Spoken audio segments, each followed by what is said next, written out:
guys, welcome to my talk. Okay, so the title is actually pretty simple. So, can speakers of Malay and Indonesian understand speakers of Polynesian languages? The idea of the talk came from a question somebody posed to me many years ago. And he was asking, since Malay and Indonesian and Polynesian languages are sort of distantly related, and things like the words for numbers and pronouns are very similar with each other, the question is, are they sort of mutually intelligible to a certain degree? So we'll take a look. If you look at the following slides, let's begin. You can see the Polynesian languages on the right, and as you go further left, that's all the the Malay and Philippine languages. And basically, we can classify them based on geographically. Of course, you've got the Western Polynesian languages, so these are the ones that go from Madagascar all the way to the Philippines and parts of Indonesia. And you've got, of course, the very, very widely dispersed oceanic languages from Micronesia onwards, all the way to Hawaii, to Easter Island and New Zealand, and of course, a couple smaller ones like the Central Polynesian languages, the Central Malayo-Polynesian languages, and also the languages of Halmahera. Okay, all these languages began in Taiwan. So the oldest branches of the Austronesian languages, this group of languages here, that's stretching basically from Madagascar all the way to Easter Island. So this is like the most widely dispersed language family in the world, or at least it was before the expansion of the European languages. Okay, basically about 3/4 of the earth is spanned by speakers of this language family. All right, so basically, if you look at Taiwan, this is where the Formosan languages are. There are probably 9 or 10 branches of the family spoken in Taiwan, and only one of which is spoken outside Taiwan, which is all of these. All these languages are actually one branch of the family, and the other branches are all found in Taiwan. So, which is basically a clue that these languages came about, evolved, most likely in Taiwan, and over the course of several thousand years, spread throughout this vast region. Now, if we look over here, a little bit on the timeline, basically differences between the languages as they split into different branches. You see that Saroa, which is one of the languages in Taiwan, you have the word for sky and five, Langitza, Ulima, and going all the way down to Polynesian languages, you see Hawaiian is Lani, five is Lima, this is Hawaiian, Maori, Rangi, Rima. So we're going to look at how these languages differ from one another and the forces that cause them to change. Malay Indonesian is not here. It's Langit and Lima. It'll be probably closest to Ilonggo, spoken in the Philippines. Okay, let's look at the next slide. Right, so a couple things happening here. Okay, so we have, when a language changes, okay, the most obvious change is the sound, the pronunciation. If we look at Latin in Europe, so I'm going to Europe to give you a familiar example, the word for horse is cavallus. Okay, and that is where we get the Italian cavallo, the French cheval, caballo in Spanish, cavallo in Portuguese, and cal in Romanian. But if you were to ask a French speaker who knows only cheval, if he or she can recognize the Romanian word cal, and he'll probably go, no, I have no idea what you're talking about. Cal, cheval, they sound different, but they actually come from Latin with, of course, regular sound changes. So this happens, of course, in all language families all around the world. If you look at different daughter languages of one parent language, you would find sort of regular sound changes throughout the phonological system. Okay, and another change that we have to realize is that languages often have semantic change, a semantic shift. So if you look at the Germanic languages, the word tuna in Proto-Germanic originally meant fence or enclosure. But this is, of course, the ancestor of the English word town, the German word Zaun, and the Dutch word tuin. Okay, if you look at all three, they sound very similar, but they're completely different meanings. Well, you think so. The English word town, of course, means a town. The German word Zaun is a fence, and the Dutch tuin is a garden. Now, what do these have in common? So you have to realize, if you see the village here in the photograph, is the village of Montereggio, I think so, or something like that, in Italy, where basically you have to remember that in medieval times, European towns and cities were often fortified. They had a fence or a barrier or a wall even surrounding them. And so the word tuna in Proto-Germanic underwent various semantic shifts. So in English, it referred to the thing that's enclosed, the town. In German, it's the fence, the barrier that encloses the town. And the Dutch word tuin became very, very specialized to mean garden, because a lot of gardens have fences to keep out, thieves and wild animals from coming in to steal and eat your crop. Okay, so that's basically what happens. Now, in both these processes happened throughout the Austronesian languages. So from Malay, Indonesian to Madagascar, Malagasy to the Polynesian languages, basically those two things happen. So if you look at the Malay word or the Indonesian word for behind, which is belakang, backside, behind, that's the word. In Tagalog, belakang means hips, you see. And in Malagasy, it means, the word is pronounced falan. I think it is. I don't speak Madagascar, I don't speak Malagasy, but please, if I'm wrong, let me know. Falan, which means loins or hips. The original meaning was most likely hips, loins, but in Malay Indonesian, it came to mean the back. Okay? And the other example is the word susu, which in Malay and Indonesian, if you go to a restaurant in Malaysia and Indonesia, you ask for susu, you will get milk. That's the only thing, that's what it means. But in some dialects, it means breasts. And this is actually the original meaning. In Tagalog, suso means breasts. Fijians say suthu. In Tongan is huhu. And Hawaiian is u. So now this is a very interesting sound change. From the Malay Indonesian area, speaking area, the further east you go, the weaker the S sound becomes. So in Polynesian languages, Fijian has a S, suthu, but once you reach Tonga, it becomes the letter a H sound, aspiration, huhu, and by the time you go to Hawaiian, it's gone completely. And so this is one of the reasons why Malaysians, Indonesians, who speak Malay, and Filipinos who speak the various languages, and Polynesians cannot quite understand each other because of sound changes. Okay, among other things, right? So you've got a sound change as well as a semantic change as well from the original meaning of breasts and to milk in the different languages. And let's take a look as well. So bearing this in mind, okay, this is actually a very popular event in Waikiki. The Waikiki Aquarium has a summer concert called Gegani o Gegani. All right, now can you understand this? Indonesians, Malaysians, Filipinos, do you know what it means?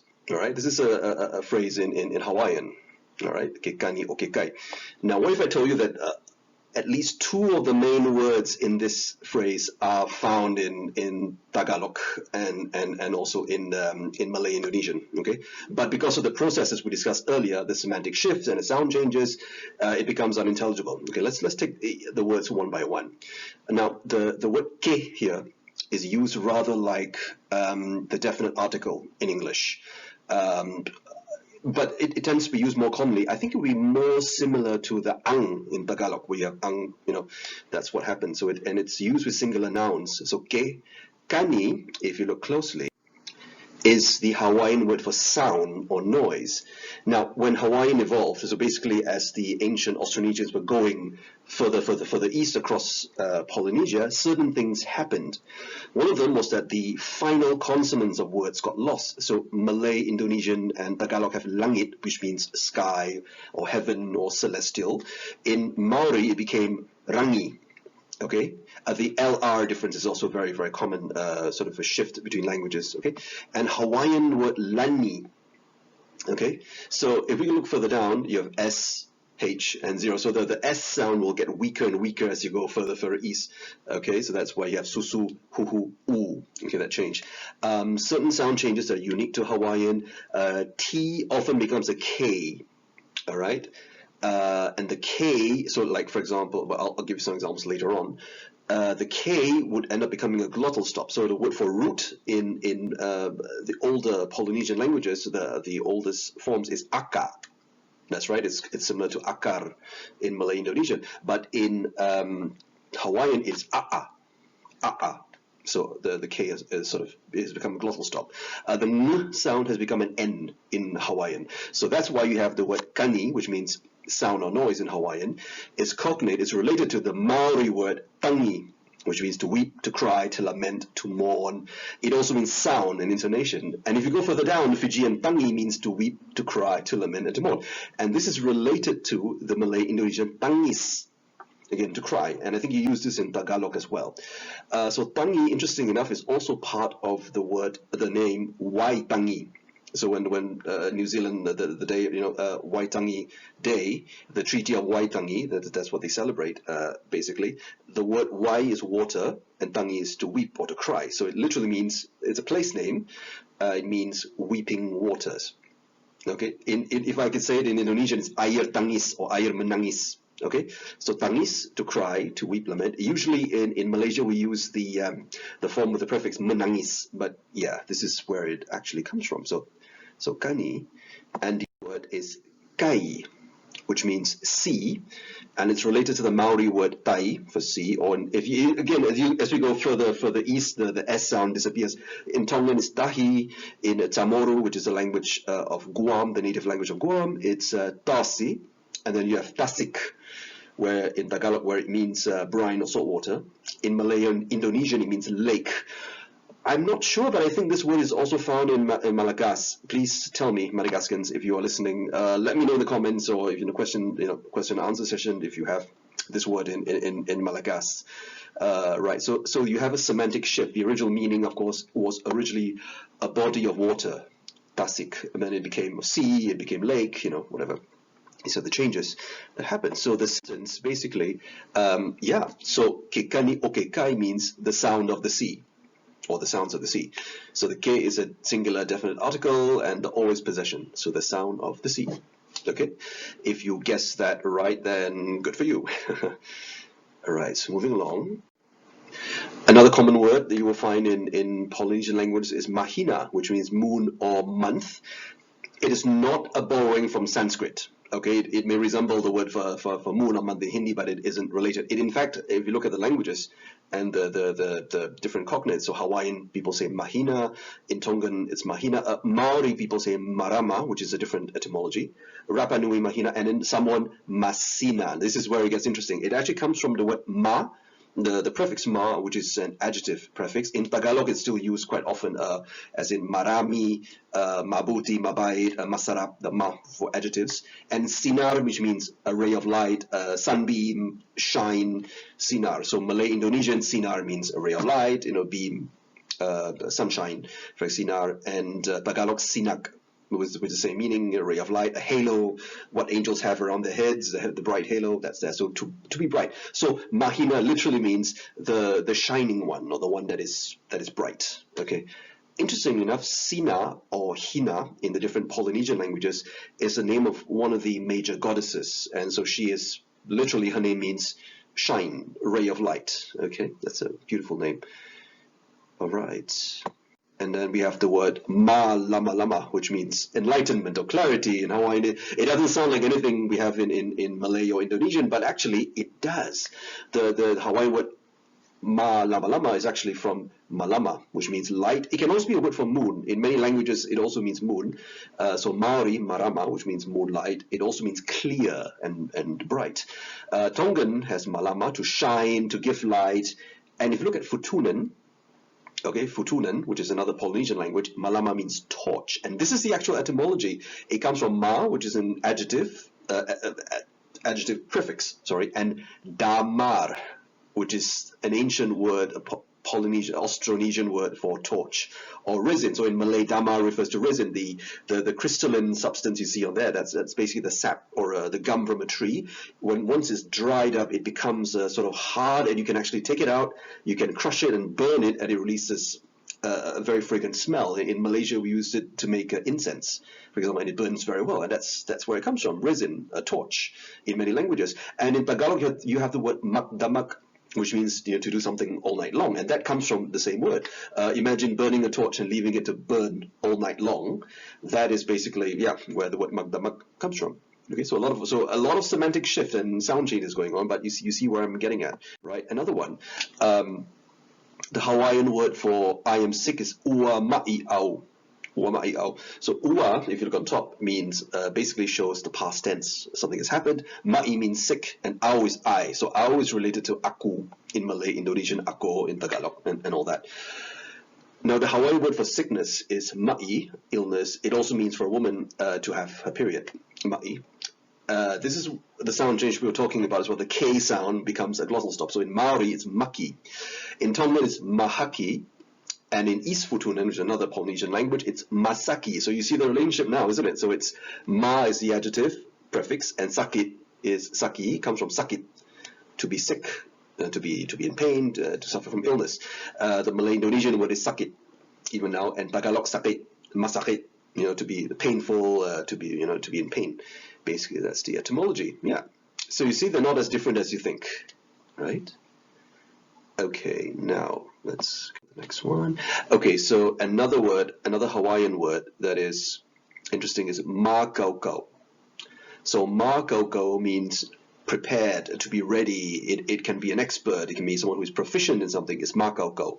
And this word comes from the root kau, which is related to Malay and Indonesian tahu, or tahu, to know. So aku tahu, I know. One of the first few words you probably learn when you're studying Indonesian is, yes, I know, to know. This is the one. And I don't know if this is used in the Philippines. I think there are probably languages that use them, but it's not Tagalog. The Tagalog word for to know, alam, is actually from Malay.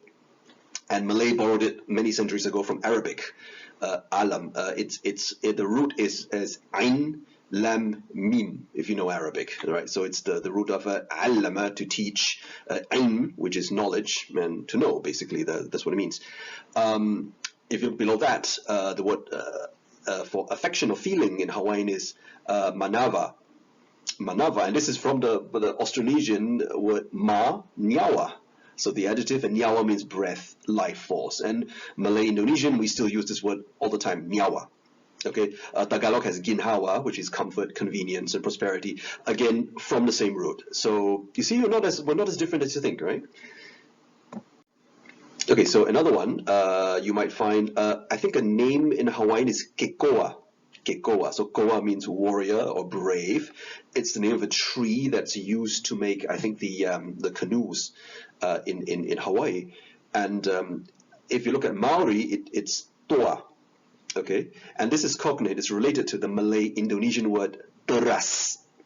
So you see the evolution. The S was lost, and then the tera sound got sort of the R was lost, and then some vowel changes. You have toa, right? And teras in Malay Indonesian means basically the core. Like when you chop a tree, the inside of the tree, the core, the hardest part, that's the teras, the core, the pith, and we use it for essence.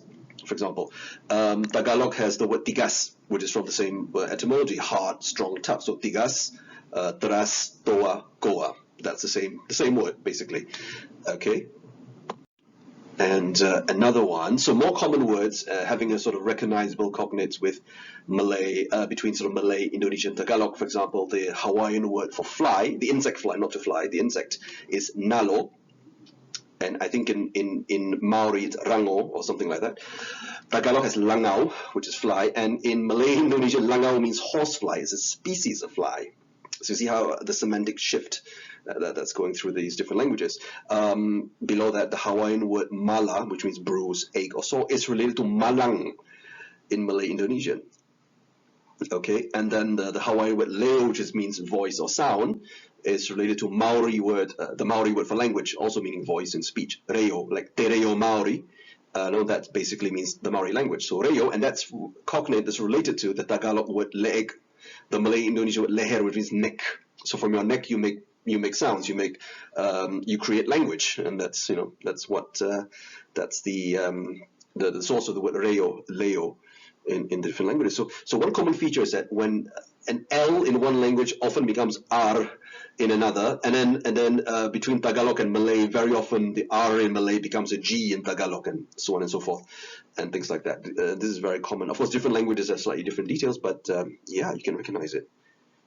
What else do we go? Okay, so conclusions. Okay, we can see that the Austronesian languages spoken in Western Indonesia and Malaysia are not mutually intelligible with Polynesian languages such as Hawaiian, Maori, Rapa Nui, which is spoken on Easter Island, Samoan, Tongan, and Tahitian. They're not, related. However, they do share a large number of cognates in their core vocabulary. All those words we discussed earlier, that's found across these languages, and these cognates are often unrecognizable due to sound changes and semantic shifts. And that's it. Okay, I hope you enjoyed it. If you want to know more, I do write a lot on my blog, especially regarding language semantic shifts and changes in languages and the evolution of different types of for example, sound changes in languages. You can stay in touch. My contact details are on Facebook, Brian Lutonhua, and here are my social media details. Okay? So thank you very much. And if you have any questions, any comments, please send them to the right channels. I'm not sure where, but I think the Polyglot Conference will allow us to have a sort of question-answer session towards the end or something. So speak to you soon. Until next time, bye.